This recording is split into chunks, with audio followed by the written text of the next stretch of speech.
গতবার যেখানে শেষ করেছিলেন এবারের আইপিএল সেখান থেকে যেন শুরু করেছে চেন্নাই সুপার কিংস। টানা ২ জয়ে ১৭তম আসরে নিজেদের যাত্রা শুরু করেছে সিএসকে। দলটির জয় বল হাতে গুরুত্বপূর্ণ অবদান রাখছেন কাটার মাস্টার মুস্তাফিজুর রহমান। বাংলাদেশের এই পেসারের স্লোয়ারগুলো চেন্নাইয়ের খুবই কাজে লাগছে বলে মতামত দিয়েছেন দলটির ব্যাটিং কোচ মাইক হাসি। শুধু মাইক হাসি নন, ইরফান পাঠান থেকে শুরু করে টম মুডি সহ আরও অনেকেই প্রশংসায় ভাসিয়েছে।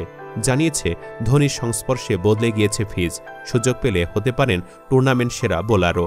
আইপিএলের প্রথম ম্যাচে রয়্যাল চ্যালেঞ্জার্স বেঙ্গালুরুর বিপক্ষে ৪ উইকেট নেন Mustafiz. Virat Kohli, Faf du Plessis, Cameron Green এবং রজত পতিদারকে আউট করে নিজ সামর্থ্যের জানান সেই ম্যাচেই দেন মুস্তাফিজ। দ্বিতীয় ম্যাচেও মুস্তাফিজকে দেখা গেছে চেনার ছন্দে, তবে এদিন প্রথম ২ ওভারে কিছুটা খরচে বোলিং করেন তিনি। ২ ওভারে দেন ২৩ রান। পরে ১৭তম ওভারে রশিদ খান এবং ১৯তম ওভারে রাহুল তেওয়াটিয়াকে ফেরান তিনি।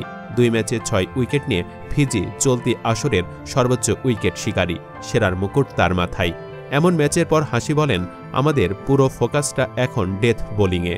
পাথিরানাকে ফিরে পাওয়াটা আমাদের জন্য খুবই গুরুত্বপূর্ণ।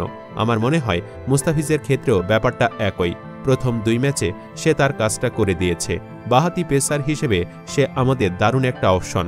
তিনি বলেন, তার স্লোয়ারগুলো বেশ ভালো। ডেথে যখন সে বোলিং করে চাপের মাঝেও মাথা ঠান্ডা রাখে। আমার মনে হয় এই মুহূর্তে এটা আমাদের কাজে দিচ্ছে। ডেথের জন্য আমাদের এখন ভালো অপশন আছে, এটা আমাদের জন্য খুবই গুরুত্বপূর্ণ। আর ভারতীয় জনপ্রিয় ধারাভাষ্যকার ও বিশ্লেষক রোহান গাভাস্কারের মতে ধোনির সংস্পর্শে এসে বদলে গেছেন মুস্তাফিজ। একদিকে নিজের অভিজ্ঞতা, অন্যদিকে ধোনি ও ব্রাভোর পরামর্শ খুবই কাজ করছে বলে মত দিয়েছেন তিনি।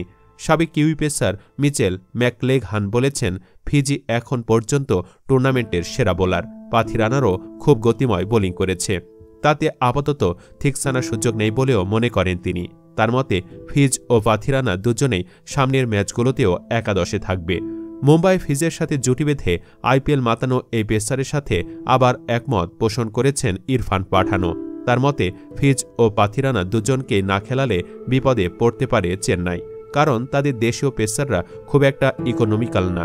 ক্লোজ কোনো ম্যাচে জিততে হলে ডেথ ওভারে ফিজ ও পাথিরানাকেই লাগবে বলেও মত দেন সাবেক ভারতীয় এই অলরাউন্ডার। এর আগে ফিজের প্রশংসায় মেতেছিলেন ম্যাথু হেইডেন, সঞ্জয় মাঞ্জেকার, সুনীল গাভাস্কাররাও। মুস্তাফিজের কবজির কাজে মুগ্ধতা প্রকাশ করেন হেইডেন, বৈচিত্র্য আনায় মুগ্ধতা প্রকাশ করেন সুনীল গাভাস্কার। আর সঞ্জয়ের মতে মুস্তাফিজ চেন্নাইয়ের জন্য পরম বিশ্বস্ততায় রূপ নিয়েছে। দর্শক, ফিজকে নিয়ে কমেন্টে জানিয়ে দিন আপনার মতামত। জানিয়ে দিন তাকে নিয়ে কতটা গর্বিত আপনি। আর অবশ্যই ভিডিওটি লাইক ও শেয়ার করুন। ধন্যবাদ।